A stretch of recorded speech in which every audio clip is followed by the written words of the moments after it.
Kā tas ir 3 gados būt pilsētas mēram? Man liekas, līdz šim jūs esat jaunākais. Teikmies. Bija jaunāks.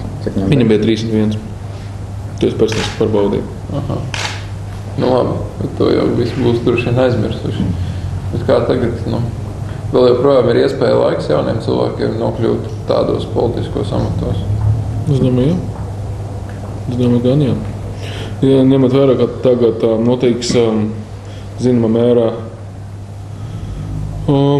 samaiņa arī pēc parlamenta vēlēšanas, es domāju, ka parādīsies jaunie cilvēki. Gados jauni vai vispār jauni? Jā, gan gados jaunie, gan arī attiecīgi vispār jauni. Jā. No kā tas nebūs grūti jums? Jūs tagad esat Rīgas mērs, tā pa lielam skatoties, augstāks premjers, prezidents, varat vēl daži posteņu prezidents, jūs nevarat būt vēl tagad labu laiku vecuma dēļ. Jūs varat būt tikai premjers. Nebūs tā, ka jūs ātri sasniedzat augstāko punktu, pēc tam vairs nebūs visu kāpt, ko jūs darīsiet 50 gados, ka jums jau viss būs bijis. Nebūs visu laiku tāds regress. Psiholoģijas. Manam draugam Jānim Urbanovičam tad teiciens, ka risināsim problēmas pa meri поступления. Tad būs 50 tāds domāšu par to, vai ir apniec vai nav apniec. Vai jūs redzējāt, kad jums bija, pirms 10 gadiem jūs spējāt iedomāties, ka jūs būsiet tādā amatā, vai jūs jau to nākotnē pavisam savādāk redzējāt? Ne, man vienmēr ir bijušas ambīcijas, bet, ka tieši pēc 10 gadiem es būšu tieši Rīgas domas priekšsēdētājs, to es tik detalizēti neplānoju. Bet kas šobrīd ir aktuālākās problēmas Rīgā līdz, šī gada beigām? Sociāli jautājumi. Gan līdz gada beigām, gan arī jaunajā gada. Piemēram. Kodzu? Piemēram. Mums ir 40,000 bezdarbnieku Rīgā.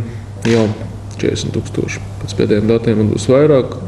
1. novembrī redzēsim, cik daudziem no tiem bezdarbniekiem jau ir beigušies pabalsti.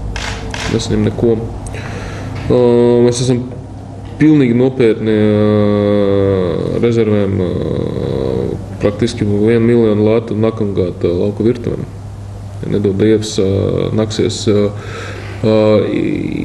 barot cilvēkus rajonos, mēs to darīsim. Tas ir rajonos, tas ir mikrorajonos. Jā. Mēs to darīsim. Līdz šim tas nav darīts. Ja? Nē, ir zupju virtuves, kas doties, nemaldos, liekas, 400 porcijas tiek līdzfinansēts vai finansēts no domas budžeta. Tur, protams, tiek dalīts vairākas lielākas porcijas skaits, jo tas nav labdarības organizācijas, kā tie Klosteri, Krišana, Barona iela un citas vietas, bet tas var nepietikt. Jūs vēl būsiet mērs nākamgad? Būšu. Vai jūs uz Saeimu nekandidēs? Ne. Vai ministru neiesāt? Neviens nepiedāvā. Vai te piedāvāt? Pat ja piedāvātu, tā ir liela atbildība, ko esmu uzņēmies, un nevar tā paņemt uz pusgadu līdz, labākam piedāvājumam. Tas nav pareizi. Tas nav godīgi. Premjera arī ne? Mums ir labi kandidāti uz pirmajām matiem. Urbanovičs ir kandidāts vai vēl? Protams. Urbanovičs ir labākais kandidāts. Jūs tādi kandidāti, kas vēl ir kandidāti?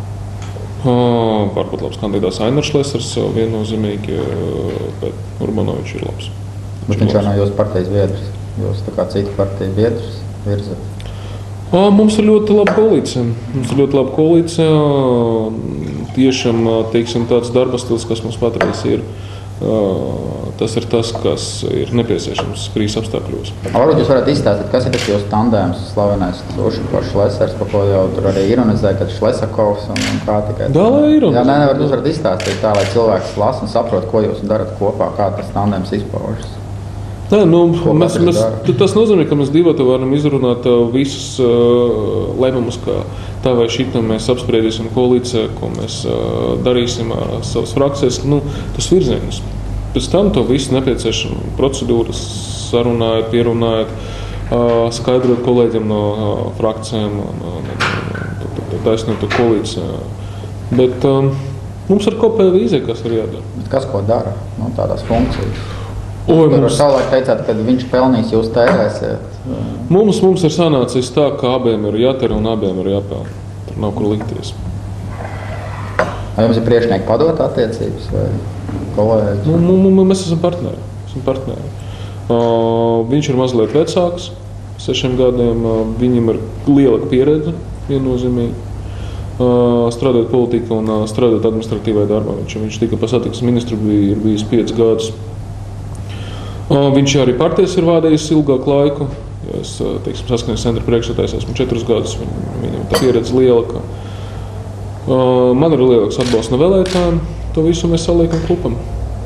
Bet galavārds ir jums? Galavārds ir koalīcija.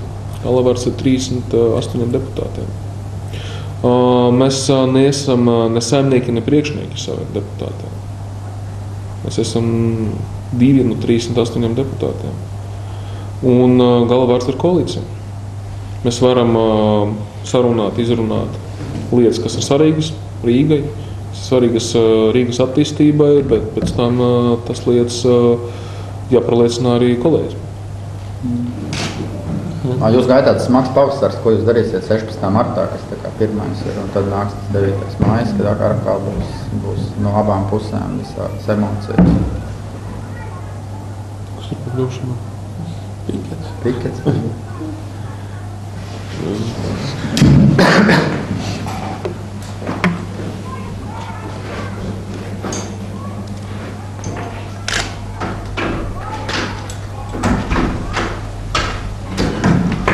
Pat vecrīgā dzīvojas, visu laiku uz zvanus dzird. Viņš pēc ekskursiju. Nē, nē. Es dzirdu šitos te, kas ir šeit uz jumta, un tad doma baznīca.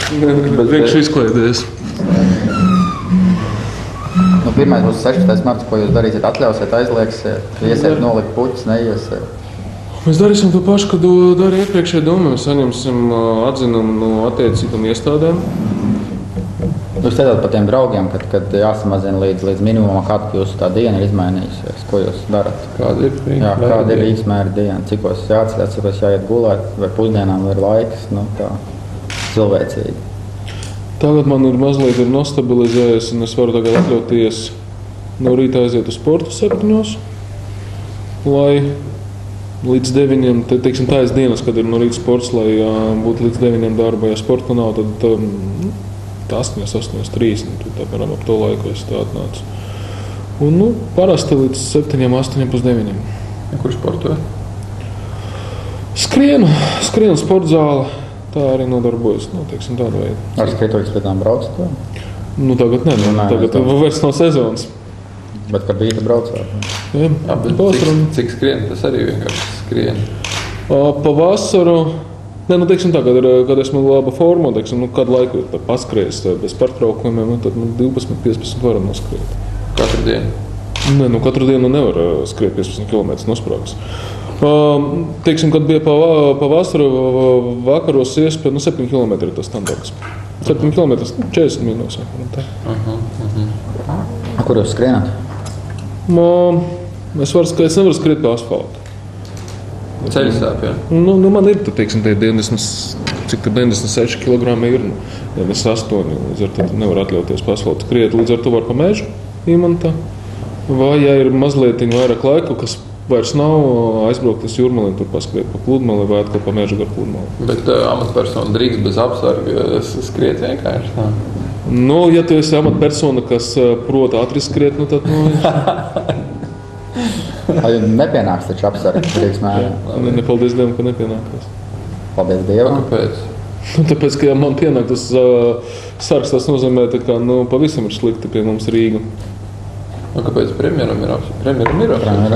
Premjeram, Saeimas priekšsēdētājiem un prezidentam. Bet tad es domāju, bīstamības pakāp viņiem. Jā, jums šķiet, tā pa lielam jau, man liekas, tāpat kā premjeram. Naudas kas jau Rīgā ir vislielākā valsts. Es tur nenesu līdzi parasti.